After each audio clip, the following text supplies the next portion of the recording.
Il raconte leur Charles Aznavour, l'homme derrière l'artiste. Le 19 mai prochain paraîtra Aznavour vu de dos, un livre coécrit par le pianiste Éric Berchot et l'éditeur Gérard Davoust, dans lequel ils reviennent sur la vie du chanteur. Et notamment sur son penchant pour les excès, comme le rapporte Télé Loisirs.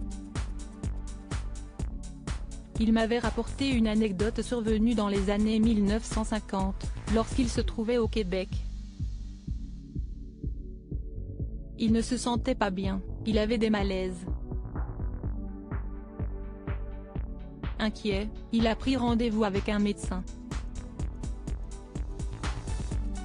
Celui-ci l'ausculte tout en lui posant des questions, raconte notamment celui qui a connu Charles Aznavour dans les années 1970.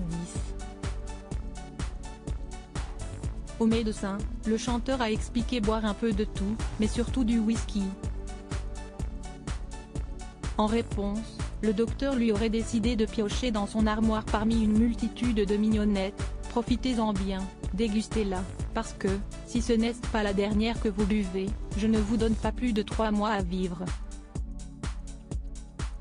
Sur le moment, Charles Aznavour a eu très peur. Il n'a même pas voulu goûter la topette que lui proposait le praticien, écrit Gérard Davoust. Très vite donc, le chanteur arrêtera net sa consommation d'alcool avant de recommencer.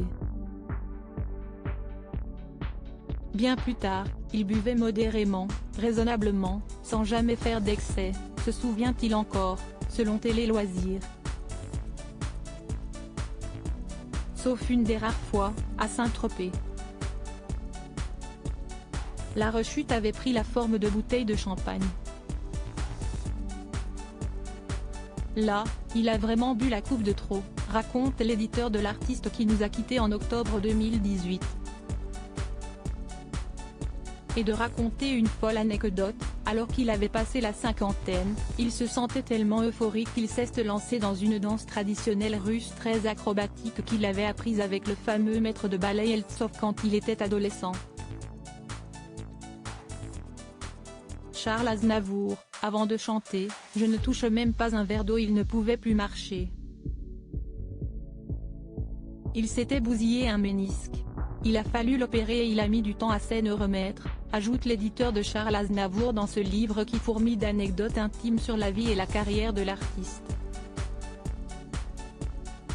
En 2014 dans les colonnes de Paris Match, le chanteur se confiait avec humour sur son penchant pour les boissons alcoolisées et sur son changement drastique de vie après ce fameux rendez-vous avec ce médecin.